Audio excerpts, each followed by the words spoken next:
Good afternoon.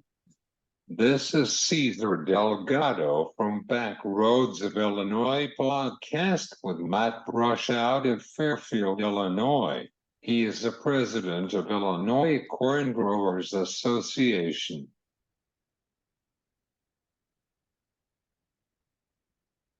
Good afternoon. How are you? Welcome to join us for this morning's show.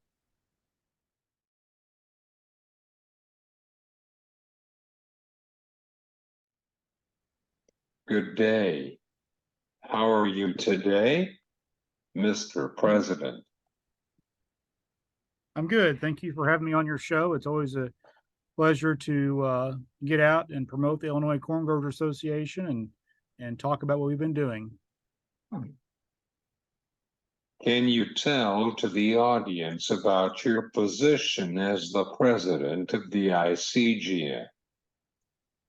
Yeah, so back in November, I was elected as president of the Illinois Corn Growers Association. It's made up of directors from all across the state and two at-large directors. We each represent a district.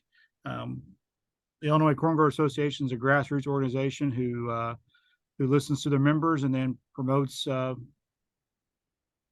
everything uses of corn to political, and we just try to be the voice of corn for Illinois.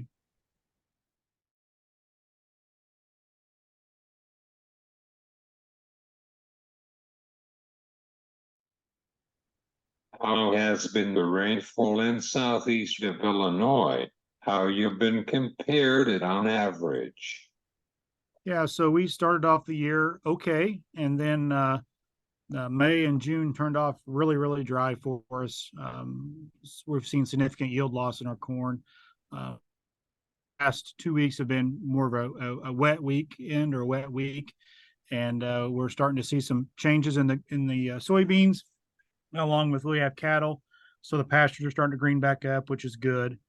And it's just always nice to see rainfall. I wish we'd have saw some more in May and June, but we didn't, and so we've got it now, and just thankful for what we have and what we'll be able to harvest.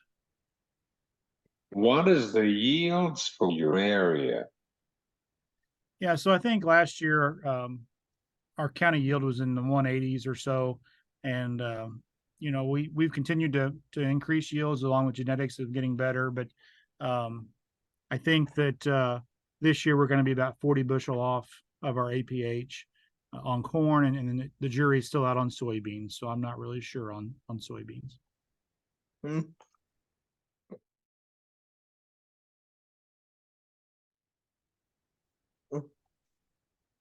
I'm sorry to hear that. Well, it's one thing that we do as the Corn Grower Associations. We talk about the farm bill a lot and what crop insurance means to us, and so as a young producer, it gives me a some help, some peace of mind knowing that I do have that safety net if something happens. But overall, I think we're going to be above our APH still. It's just not what we've been used to harvesting the past few years, but still blessed what we got. Did you change agronomy practices in this year? What did you got to be considered for this changes?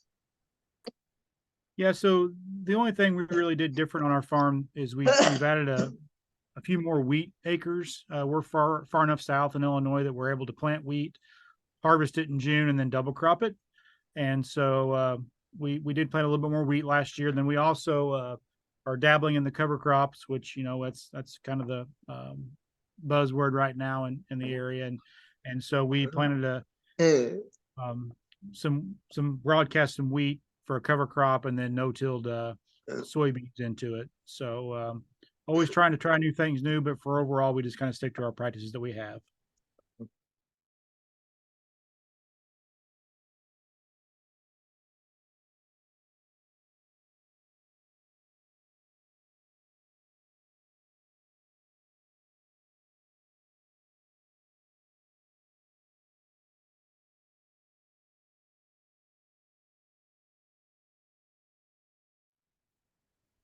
Good to hear that.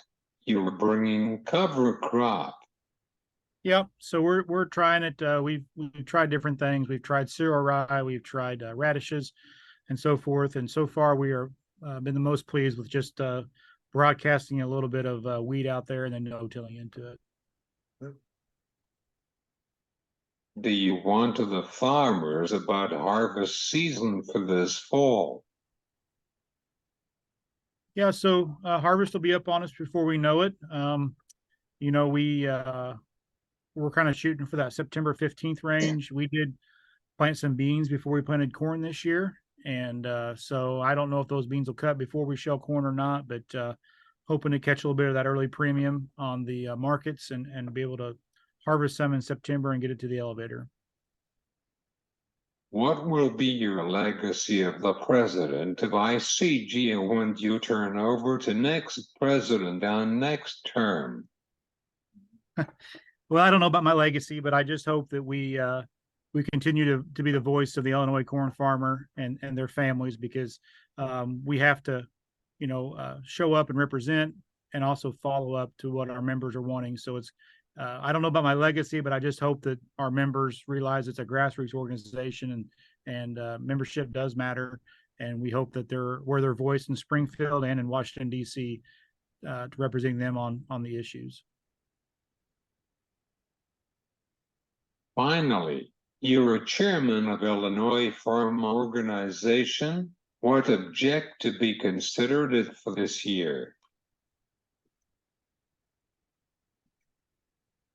Well, we farm the Illinois Farmers Council in Illinois, and so that's representative of the commodities: corn, soybeans, pork, beef, um, and Illinois Farm Bureau, I believe, and I may be missing one, but it's good to have um, a unified voice when you go to Springfield or Washington D.C. and so it's been nice to get to know the other organizations' leadership and try to work together on everything else. Is there anything else that would you like to go to be telling the farmers with the E15 for the state of Illinois? Yeah, so um, Governor Pritzker sent a letter to support E15, and we appreciate that. But we feel like it's a federal issue. We need some more certainty on the federal federal level. But we here in Illinois are supportive of the E15, but we feel like former Congresswoman Cheri Bustos, she introduced the Next Generation Fuels Act before she left and retired out of Congress, and that has been reintroduced this year. And we feel like that might be a better answer to our um, ethanol issues and creating more demand. We're not opposed to electric vehicles as a Illinois corn growers, but we just feel like if they're wanting to bridge the gap for to reduce greenhouse gases and emissions, that we have the answer now, and that's ethanol. Democrats from the Quad Cities, right? Yeah, she was a Democrat from the Quad Cities, and she represented us for 10 years, I believe, up in that area.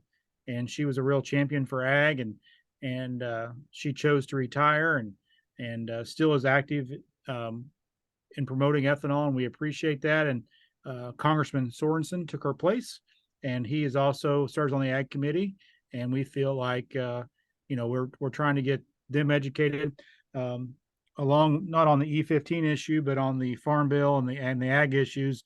Illinois is blessed to have 5 congressmen and women serving on the ag committee, and we think that's a positive thing for the state of Illinois and for the farmers. And so we're doing our best to work with them to get a farm bill across the finish line. Thanks for coming along with us for this afternoon, and thanks for your time and business, Mr. President. Well, thank you. If I can ever help you out again on your podcast, I'm glad to. It's always good to speak on behalf of the Illinois corn farmers and promote what we have. And I want to give a quick shout out to our staff at Illinois Corn Grower Association. They make us directors look really good, and we appreciate what our staff does for us, and along with all the other ag organizations in Illinois, just promoting Illinois products. You're welcome.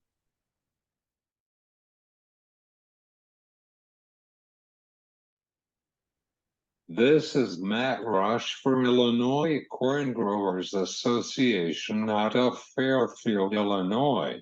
Southeast Illinois, you've been listening to Back Roads of Illinois. I am Cesar Delgado. I am your host today. I would truly appreciate you do subscribe to my podcast on YouTube. Thanks for listening to Back Roads of Illinois podcast. Have a great day.